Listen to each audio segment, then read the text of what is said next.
തുടക്കം മാംഗല്യം തന്തുനാനേനാ. அத்தா வாங்கத்தா, உட்காருங்க. சாப்பாடு எடுத்துட்டு வரட்டுமா?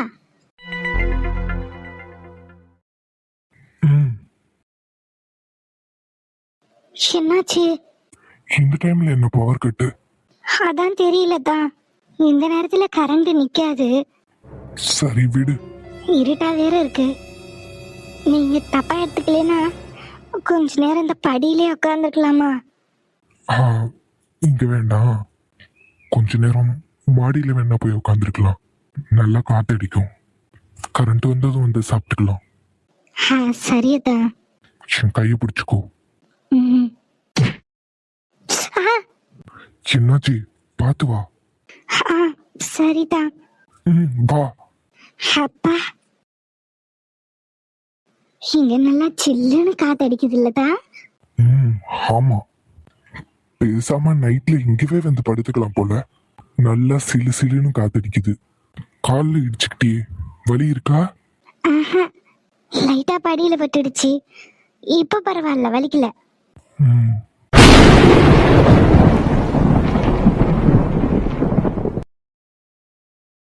ஐயா, மழை.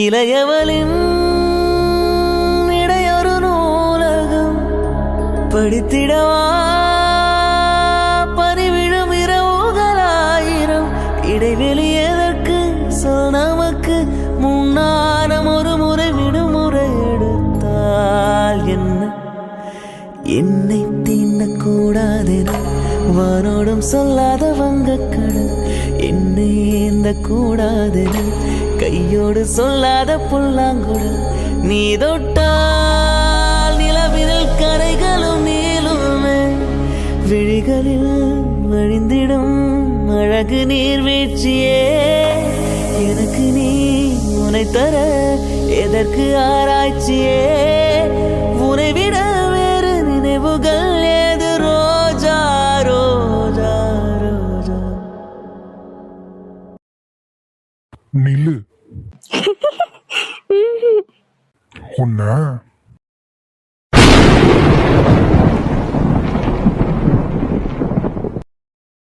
வண்டி ஓட்டுற கையளவு மனசுல கையெழுத்து போடுற கண்ணி பொண்ணு மார்புல மூணு நாளா பார்க்கல, ஊரில் எந்த பூவும் பூக்கல, ஆட்டுக்கல்லு குயில உறங்கி போகும் பூனையா, வண்டு வந்து பார்த்துதான் கிறங்கி போனையா, மீனுக்கு எங்குற கொக்குனி கொத்தவே தெரியல மக்கணி.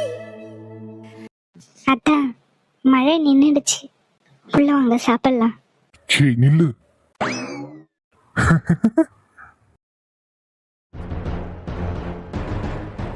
என்ன மச்சான், நீ என்ன ஆபீஸ் பக்கம் வரலான்னு இருக்கியா இல்ல வீட்டிலே செட்டில் ஆயிடலான்னு இருக்கியா? இன்னும் ஒரு வாரம் ஆகும்டா, அடுத்த வாரம் ஆபீஸ் வரேன். அது சரி. என்னது அடுத்த வாரம் வரியா? டேய், இங்க என்ன நடக்குதுன்னு ஏதாவது உனக்கு தெரியுமாடா? ஆபீஸ்ல ஹாட் டாபிக்கே நீதான். இங்க மூளை முடுக்கெல்லாம் உன்னை பத்தி தான் பேச்சு. என்னது? என்ன பத்தியா? என்னடா சொல்ற? டேய், உனக்கு விஷயம் தெரியுமா தெரியாதா? எப்படிடா இவ்ளோ கூலா இருக்க? உன்னால ஒரு பொண்ணோட லைஃபே ஸ்பாயில் ஆயிடுச்சு. ஏண்டா, அவ பாட்டுக்கு அவ உண்டு அவ வேலை உண்டுன்னு இருந்தா நீ அவகிட்ட லிவின்ல இருக்கலாமான்னு கேட்டியா?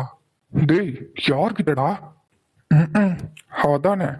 நீ ஒருத்திக்கிட்ட பேசியிருந்தா பரவாயில்ல, திரும்புற திசையெல்லாம் உன் வேலையை காட்டி வச்சிருக்கா. இப்போ யாருன்னு கேள்வி வேற கேக்குற. பத்தாத குறைக்கு லாஸ்ட் டைம் நீ வந்தப்போ நந்தினி கிட்ட நடந்துக்கின விதம், நீ நந்தினி அவாய்ட் பண்ற மாதிரி பேசினா நல்ல விஷயம்தான். ஆனா ஆபீஸ் முழுக்க நீ பிரீத்திய மனசுல வச்சுக்கிட்டு தான் நந்தினி கிட்ட இப்படி நடந்துக்கிறேன்னு ஒரு பேச்சு. பத்தாத குறைக்கு உனக்கு கல்யாணம் விஷயத்த ஆபீஸ்ல யாருக்கிட்டையும் சொல்லக்கூடாதுன்னு வேற சொல்லிட்ட. எல்லாரும் என்ன நினைச்சிட்டு இருக்காங்க தெரியுமா? நீயும் பிரீத்தியும் லவ்வர்ஸ்னு. டேய், லூசு மாதிரி பேசாதடா. ஆபீஸ்ல உன் கெத்து போயிடக்கூடாதுன்றதுக்காக கல்யாணம் ஆன விஷயத்தையே நீ மறைச்சிட்ட. அதனால இங்க என்ன பிரச்சனை போயிட்டு இருக்குன்னு உனக்கு தெரியுமாடா? தெரிஞ்சிருக்கணுமே இந்நேரத்துக்கு. பிரீத்தி கால் பண்ணிருப்பாளே. என்னது பிரீத்தியா? அவ எதுக்கடா எனக்கு கால் பண்ண போறா? என்னடா உளறிட்டு இருக்க? டேய், அவகிட்ட நீ லிவின்ல இருக்கலாமான்னு கேட்டிருக்க. அது எவ்வளவு பெரிய பிரச்சனைன்னு உனக்கு தெரியல. டேய் சந்தோஷ், சுத்தி வளைச்சு பேசாத. என்ன விஷயம்னு நேரடியா சொல்லு. பிரீத்திக்கு கல்யாணம் ஃபிக்ஸ் ஆச்சு, தெரியும்ல? தெரியும். அவ கல்யாணத்தை நிறுத்திட்டா. என்னது, கல்யாணத்தை நிறுத்திட்டாளா? ஏண்டா, ஏதாவது ப்ராப்ளமா? ப்ராப்ளமே நீதான்டா. டேய், என்னடா சொல்ற? ஆமாண்டா மச்சான். பிரீத்தி அவ கல்யாணத்தை நிறுத்தினதுக்கு காரணமே அவ உன் மேல வச்சிருக்கிற காதல். நீதான் அவகிட்ட லிவின்ல இருக்கலாமான்னு ஒரு தடவை கேட்டியாமே. அப்போ அவ வேண்டான்னு சொல்லிட்டு வீட்டுல பாக்குற கல்யாணத்துக்கு ஒத்துக்கிட்டா. அதுக்கப்புறம் என்ன யோசிச்சான்னு தெரியல, கல்யாணத்தையே நிறுத்திட்டா. உனக்காக லிவின்ல வாழ்ந்தாலும் உன் கூட தான் வாழ்வேன்னு சொல்லிட்டு இருக்கா. என்னடா சொல்ற? அவ உனக்கு கால் பண்ணிருப்பா, பண்ணாம இருக்க மாட்டா. நீ கவனிச்சிருக்க மாட்டான்னு நினைக்கிறேன். முதல்ல கால் ஹிஸ்டரி செக் பண்ணு. அவ உனக்கு கால் பண்ணிருக்காளா இல்லையான்னு தெரியும். டேய், நான் உன்கிட்ட அப்புறம் பேசுறேன். அட, 2 நாளுக்கு முன்னாடி பிரீத்திக்கிட்டே இந்த கால் வந்திருக்கு. அதுவும் யாரோ அட்டன் பண்ணி 5 நிமிஷத்துக்கிட்ட பேசியிருக்காங்க. இவளோட வேலையா தான் இருக்கும். என்னடா 2 நாளா வித்தியாசமா நடந்துக்கிறாளேன்னு நினைச்சேன். எனக்கு வந்த காலை இவ தான் அட்டன் பண்ணியிருக்கா. பிரீத்தி இவகிட்ட என்னமோ சொல்லியிருக்கா. அதனாலதான் இவ்வளவு பிரச்சனை. நில்லு. 2 நாளுக்கு முன்னாடி எனக்கு வந்த கால் எதையாவது அட்டன் பண்ணியா? எனக்கு தூக்கம் வருது, கொஞ்சம் வயவிடுங்க. கேட்ட கேள்விக்கு பதில் சொல்லு. 2 நாளுக்கு முன்னாடி எனக்கு வந்த போன் கால் எதையாவது அட்டன் பண்ணினியா? உங்ககிட்ட பேச எனக்கு டைம் இல்ல, எனக்கு தூக்கம் வருது. கொஞ்சம் நகர்ந்தீங்கன்னா படுத்து தூங்குவேன். இங்க பாரு, என் பொறுமையை ரொம்ப சோதிக்கிற நீ. ஒழுங்கா சொல்லு. 2 நாளைக்கு முன்னாடி எனக்கு வந்து போன் கால் ஏதாவது அட்டன் பண்ணினியா? ஏன் உங்களோட குற்றம் எல்லாம் வெளியே தெரிஞ்சிருச்சுன்னு ரொம்ப பயப்படுறீங்களோ? வாட்? என்னோட குற்றமா? ஆமா, உங்களோட திருட்டு வேலை எதுவும் தெரியாதுன்னு நினைச்சீங்களா? எனக்கு எல்லாம் தெரியும். பிரீத்தி பேசினாலா? அவ உன்கிட்ட என்ன சொன்னா? எல்லா உண்மையும் சொன்னா. என்ன உண்மை? நீ ஏதோ உண்மை நினைச்சிட்டு இருக்க. அவ உன்கிட்ட என்ன சொன்னா சொல்லுதியா? நீங்க என்ன அவகிட்ட கேட்டிய? நீங்க அவகிட்ட கேட்ட எல்லாத்துக்கும் அவ சம்மதம்னு சொன்னா. உங்களுக்கு புரியுற பாஷையில சொல்லணும்னா, உமருக்கு வப்பாட்டியா இருக்க அவளுக்கு சம்மதமா.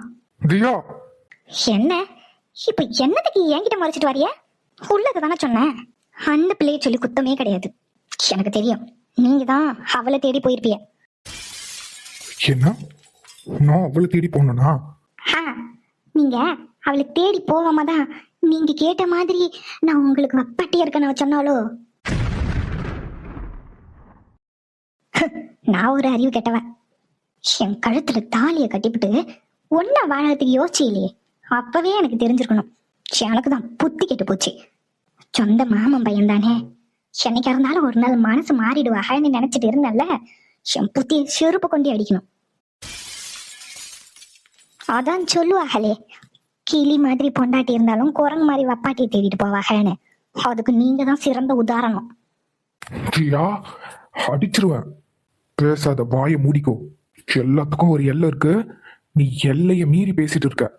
எனக்கு வர ஆத்திரத்துக்கு நீ என் முன்னாடி நிக்காத, இல்ல நான் கொன்னாலும் கொன்றுவேன். கொல்லுங்க, உங்களுக்கு பொண்டாட்டியா வாழறத விட செத்து தொலைறேன். அதுவே எனக்கு நிம்மதி.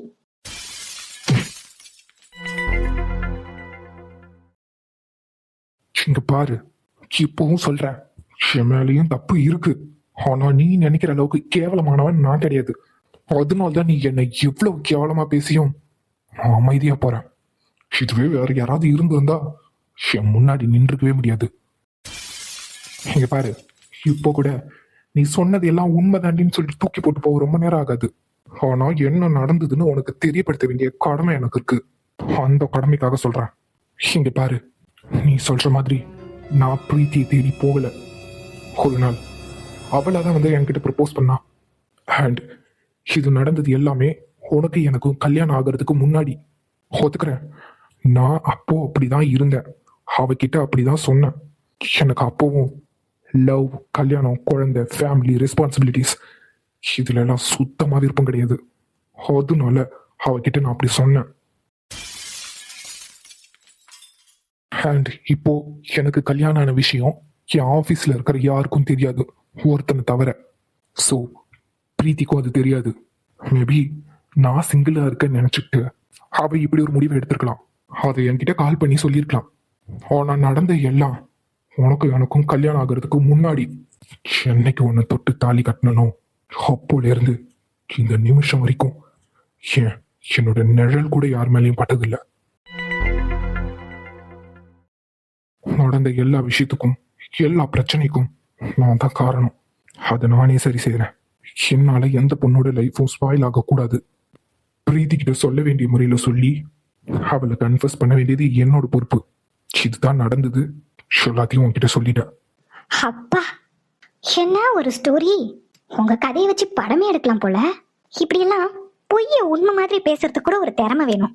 அந்த திறமை உங்களுக்கு கொஞ்சம் ஜாஸ்தியாவே இருக்கு. எப்படி எப்படி நீங்க என்ன தொட்டு தாலி கட்டின பிறகு உங்க நிழல் கூட யார் மேலேயும் பட்டதில்ல. இதெல்லாம் நம்புற மாதிரியா இருக்கு? இப்போ நீ என்ன சொல்ல வர? கட்டின பொண்டாட்டி நானே கிட்ட கிட்ட நெருங்கி வரும்போதெல்லாம் என்னை விட்டு விலைக்கு தானே போனீங்க. என் இடத்துல வேற எவ்வளையோ வச்சிருக்கிறதுனால தானே என் கிட்ட நெருங்கி யோசிச்சிய. அம்புட்டு முட்டாள் இல்லை நானு. குழந்தை குடும்பம்னு வந்துட்டு எவ கூடயும் போய் உல்லாசமா இருக்க முடியாது பாத்தீங்களா? அந்த கருமத்துக்கு தானே நீங்க இப்படி பண்ணிட்டு இருக்கீங்க. ஹேய், வார்த்தைய பார்த்து பேசுன்னு சொல்லிட்டேன். இல்ல இங்க நடக்கிறதே வேற. இப்படி எல்லாம் ஒருத்தர் மேல பழி புரியே உனக்கு வாய் கூசல? எனக்காங்க இவ்வளவு கேவலமான செயல் செய்யற உங்களுக்கே கூச்சம் இல்ல? ஹேய், ஆமாண்டி, நான் எவ்வளையோ வச்சிருக்கேன். இப்போ அதுக்கு என்ன பண்ண போற? நீ என்னடி பண்ணுவ? ஆமா, என்னால கூட வாழ பிடிக்கல.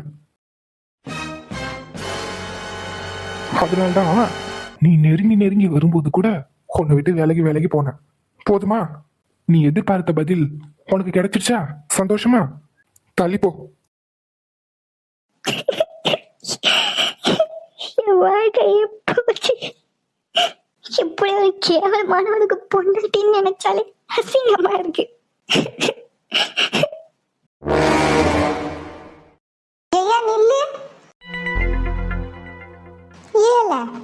அந்த யாழினி பிள்ளை ஏதோ பரீட்சையில பாஸ் பண்ணிட்டாளா? மெய்யாலுமா? ஆமாம்மா, அவ டாக்டருக்கு படிக்க போறலாம். நல்லதா போச்சு. நீ பெரியவளை கல்யாணம் பண்ணியிருந்தீனா இவ நம்மளுக்கு மருமகளா வந்திருக்க மாட்டா பாத்தியா? அவ போனது ஒரு வகையில நல்லதுதான். அவளே 12ஆம் கிளாஸ் படிச்சவா. அவளை கல்யாணம் பண்ணிக்கிறது பதிலு ஒரு டாக்டர் பிள்ளைய கல்யாணம் பண்ணிக்கிட்டா நாளை பின்ன உடம்பு சரியில்லைன்னா ஹாஸ்பிட்டல் போக வேணாம் பாத்தியா? வீட்லயே வந்து எல்லாத்தையும் பாத்துக்குவா. நீ சொல்றது எல்லாம் சரிதான். அந்த பிள்ளை டாக்டருக்கு படிச்சுன்னா என்னைய மதிக்குமா என்ன? இல்ல எனக்கு தான் டாக்டரை கேட்டு கொடுப்பாவளா? மனசுக்குள்ள தேவையில்லாம கோட்டை கட்டாம ஏதோ இருக்கிற சோழிய பாரு. ஏல, அவ ஏன் அண்ணமாவா? அவ மேல உனக்கு இல்லாத உரிமையா? நீ தான் அப்படி சொல்லிட்டு தெரியணும். அங்க நடக்கிறதெல்லாம் பார்த்தா அவங்க எனக்கு அவளை கெட்டி கொடுக்குற மாதிரி தெரியல. ஒரு மருமவன் வீட்டுக்கு போறேன், உள்ள கூப்பிட்டு ஒரு காஃபி கொடுக்காம வெளியே நின்னே பேசி அனுப்புறாவ. அதுதான் எனக்கு அங்க கிடைக்கிற மறுவாதை. அவ ஒண்ணும் தேவையில்லை, விடுமா. நான் ஆசைப்பட்டதா மீனாதான். அவளே எனக்கு இல்லை நான பிறவுக்கு அந்த குடும்பத்துல நமக்கு என்ன பேச்சு வேண்டி இருக்கு? என்னம்மா எல்லாத்தையும் மறந்துட்டியோ? மீனா 12ஆம் கிளாஸ் முடிச்சுட்டு காலேஜ் போகணும்னு சொன்னப்போ பொம்பளை பிள்ளைய எதுக்கு படிக்க வச்சுட்டு படிக்க வைக்க வேண்டாம்னு நிப்பாட்டினது நாம.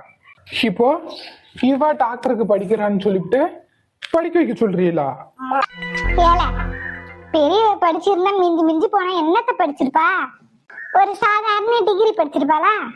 ஆனா இவ படிக்கிறது டாக்டரு. எம்புட்டு பெரிய படிப்பு தெரியுமா? நம்ம வீட்டு பிள்ளைய வளர்த்து எவன் கையிலயே புடிச்சு கொடுக்க சொல்றியா? சிம்புட்டு பெரிய படிப்பு படிக்க போறா, அவளை என்னத்துக்கு விடணும்னு சொல்றேன். அதெல்லாம் நம்மளே படிக்க வச்சுக்கலாம்.